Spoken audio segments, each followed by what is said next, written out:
But in spite of the BASA, do they have to pay for slots if you have that BASA agreement with Britain? No.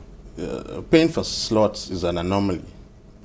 They will tell you that because the Heathrow Airport is highly is capacity utilized almost to 100%.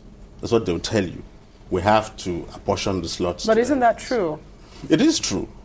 It is true, but at the end of the day, the fact is it's not about capacity into Heathrow. Because what happens is BMI, for instance, had the second biggest chunk of slots in Heathrow before it was bought now by British Airways. 8.2% of the slots into Heathrow. It utilized less than half. It traded the others. So at the end of the day, you could trade it and other people will use it. But why is it vested in you? These are questions that need to be asked. And again, some people have been asking questions about the unutilized frequencies Nigeria, I think about 9 or so. And then now we're complaining. How come? Why didn't we utilize them? Is it a must? Must we utilize them, or must we leave some of them just unused? Well, again, that's another aspect of the strategy that we're developing. Our carriers have to have the capacity to fly to the UK.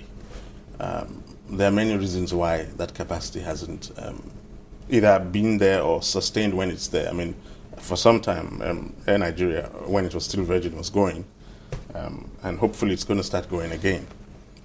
But when you do have a carrier that has developed the capacity to do that on a sustainable basis, we have every obligation to protect its rights, to prevent it from being booted out and bullied out of the market and stunt its growth.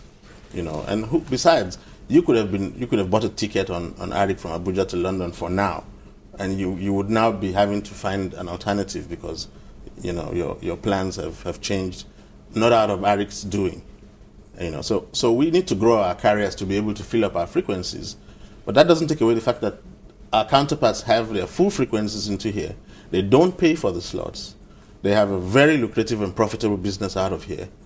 And utilizing the full 21 Yeah, the full slots. 21 between British Airways and Virgin Atlantic. They utilize the full 21. And then puny little Nigerian carrier is edged out of 5 slots. Just explain what FAN does, FAN's position or situation in this matter.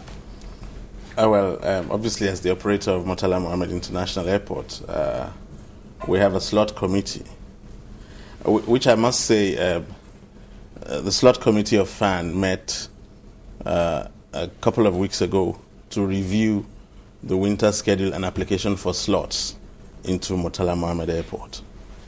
As a result of that exercise, a few airline slots were adjusted, not just British Airways. And incidentally, it appears as if that is similar to something that happened to a Nigerian carrier in the UK, but it wasn't really about that. It was really about reviewing the slots for the winter schedule.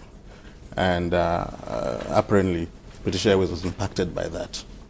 What's wrong with, since we've got ACL, BMI, they privatize over there, what's wrong with if we did the same thing here? Oh, well, government policy. I told you we have a new roadmap. Government is going to be making some decisions about the structure of the industry in the next months. Expect that as part of transforming, a lot of new things, a lot of new ways of thinking and new ways of doing things are going to happen. Will it have a direct effect on the price, airfares? Well, the bottom line is always to bring the fares down. Okay. It's always to bring fares down, make it more affordable, make services better, etc. Okay. It's a bit, Suleiman. Yeah, I wanted you to just react to this. This one we have here says, well, this is just not the first time they're getting to look at all of this. That's way back in 2008. Well, there's always been this talk about the government of Nigeria and that of the United Kingdom about slot, and to the extent that it was brought before the ICAO on the issue of slot allocation, which ICAO now responded that there is no agreement between two nations on frequency without slots. Yeah, what it's simply saying is that it's not enough to just have an agreement on access to your market in terms of frequencies if you can't have slots. That's what ICAO is saying. The argument continues in the industry, and the trigger of that argument is really the management of Heathrow's access into Heathrow, which the British have set up so nicely. So it's easy for them to say it's a private thing, but it's so nicely wrapped up in the hands of British carriers that they can use it as a tool to negotiate from a very strong perspective. But Nigeria presents a little bit of a different case. We have probably their most lucrative market. It must count for something. That's what we're saying. You can't just have it and take it for granted. It must count for something. You can't just elbow out a little niche carrier that's registered in Nigeria and still continue to maintain that dominance. They are, on the Nigeria to UK route, the British Airlines have 90% of it, of the traffic. It's interesting, you said something about the slot committee at FAN sitting and a bit of restructuring which affected BA. The question will be, how did it affect them? Was it really adverse enough for them to complain and suspect foul play here? Because, of course, we heard things like dedicated counters were taken away and, a host of things that haven't been done before, and they really felt the pinch. We didn't exactly do all of that. We just indicated to them that as of last week, Wednesday, their slots, unfortunately, we didn't have enough slots for them anymore. And they'd have only 3 slots, and unfortunately at different times.